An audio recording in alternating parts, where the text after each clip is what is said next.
Assalamualaikum warahmatullahi wabarakatuh. Masih bersama saya Aldan Haristiawan, dan kali ini saya akan lanjutkan mengenai kiat-kiat untuk sukses di bisnis ini.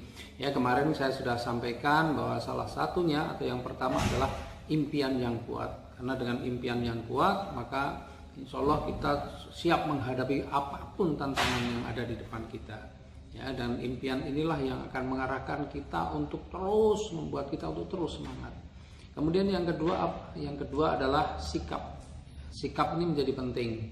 Ya, karena banyak orang sudah bekerja keras, sudah banting tulang, sudah macam-macam, tapi karena sikapnya kurang bagus, maka hasilnya juga kadang kurang maksimal. Maka sikap ini menjadi penting. Bagaimana sikap yang baik? Ya, saya sudah rangkum dalam sebuah akronim yang namanya hebat. Ya. Makanya tim kita pun kita beri nama tim hebat. Apa itu hebat? Hanya itu humble, rendah hati. Tanpa kita mau humble, tidak mau rendah hati, maka sulit kita untuk sukses di usaha ini. Ya, ciri-ciri orang yang rendah hati itu seperti apa? Nggak gampang tersinggung, nggak gampang marah, dia pasti sabar, ya, dan orangnya mau mendengar. Jadi ketika kita sedang presentasi ataupun sedang melakukan follow up pun kita juga akan sabar. Kita harus juga mendengar apa sih yang menjadi kebutuhan dari calon mitra kita. Bukan hanya kita yang ngomong terus tapi tanpa kita tahu sebenarnya apa sih yang dibutuhkan oleh calon mitra kita. Nah, memang kita harus sabar. Ya, apapun jawabannya, apapun mungkin komentarnya, tidak perlu kita kemudian terbawa dalam emosinya. Biasa-biasa saja.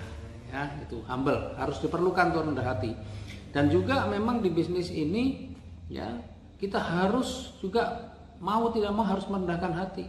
Lepaskan, tinggalkan jubah-jubah yang ada pada diri kita, pangkat kita, jabatan kita, apapun di luaran sana. Di bisnis ini kita tetap harus merendahkan hati. Kenapa? Karena bisnis ini tidak dibangun berdasarkan perintah. Bisnis ini bisa berkembang ketika apa? Ketika bisnis yang dijalani ini memang merupakan kebutuhan dari para mitranya, kebutuhan dari orang-orang yang terlibat di dalamnya. Nih, humble. Kemudian yang kedua apa? Enthusiastic, antusias, semangat, Bapak Ibu. Di dalam menjalankan bisnis ini bukan padat modal. Ya, kalau modal cuma berapa sih di bisnis?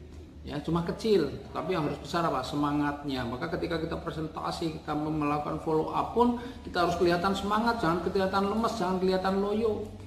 Jangan banyak mengeluh. Ya, orang-orang yang banyak mengeluh biasanya dia lambat untuk sukses. Kenapa? Mengeluh itu bukti bahwa apa? Semangatnya tidak ada. Orang yang semangat tuh anti mengeluh. Dia akan berjuang terus, dia akan lakukan terus. Karena apa? Impiannya tadi, balik lagi, impiannya dulu lebih kuat. Jadi harus semangat, ya. Karena semangat ini menular, Bapak Ibu. Semangat itu menular. Kalau kita bicara antusias, insya Allah calon mitra kita juga antusias untuk mendengarkan. Tapi kita bicaranya sudah lemas, kelihatannya kurang gairah, maka calon mitra kita pun melihat kita, ini orang nawarin sesuatu yang luar biasa, tapi gairahnya, semangatnya aja nggak kelihatan, bagaimana? Ya, jadi kita harus bergairah, bersemangat, dan semangat itu harus kita jaga terus. Ya, semangat memang kadang keluar masuk, bahkan naik turun juga.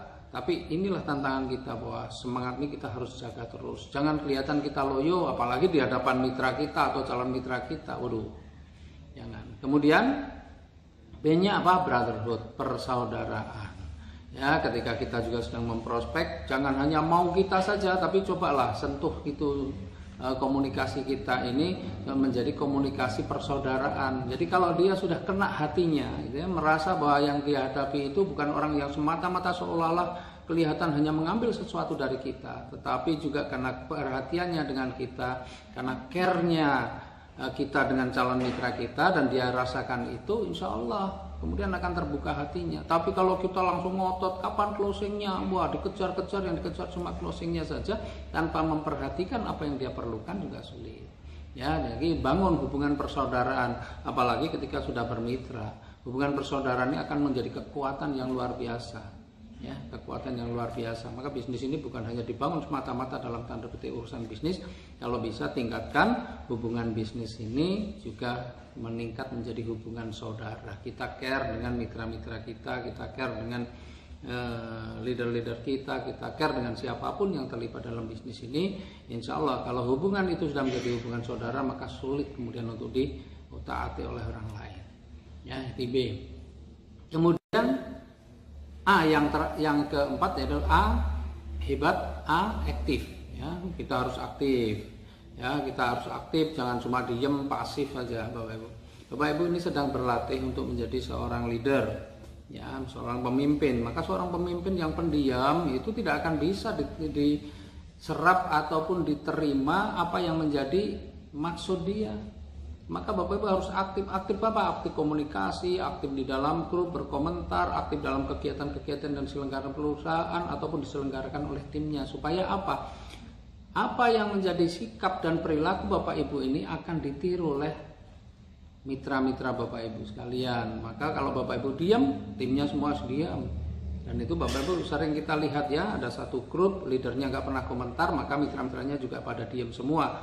Ending-endingnya apa? Grup ini kayak perkumpulan orang bisu yang bisa baca. Jadi semua pada baca tapi nggak ada satupun yang berkomentar. Ending-endingnya apa?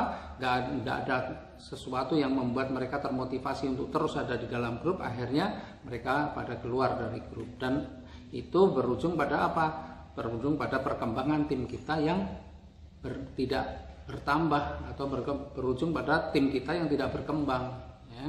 Tuh. Jadi kita harus aktif dimanapun juga, aktif dalam kegiatan dari perusahaan, aktif dalam kegiatan yang diselenggarakan oleh tim, dan kita juga aktif di dalam memberikan informasi ataupun komentar-komentar di dalam grup yang memang sudah dibangun. Kemudian T-nya adalah teachable, pembelajar. Jangan pernah merasa wah aku udah paham, saya sudah ngerti, saya nggak perlu lagi itu. Nah, kalau sudah kita berpikir seperti itu, maka tinggal tunggu waktunya saja. Kita akan apa? Kita akan ditinggalkan oleh yang lain. Kenapa? Karena ilmu kita nggak bertumbuh. Ya, yang namanya pengetahuan, yang namanya ilmu itu bertumbuh. Era ini berubah terus. Kalau kita tidak kemudian menjadi seorang pembelajar, orang yang senang belajar, yang mau menambah ilmu, maka lama-lama ilmu kita juga akan tertinggal. Maka kita harus orang-orang yang teachable. Dan memang untuk teachable, orang yang mau pembelajar ini orang-orang yang mau merendahkan hatinya, memang mau humble, mau rendah hati. Ciri-ciri orang yang rendah hati itu adalah orang yang pembelajar.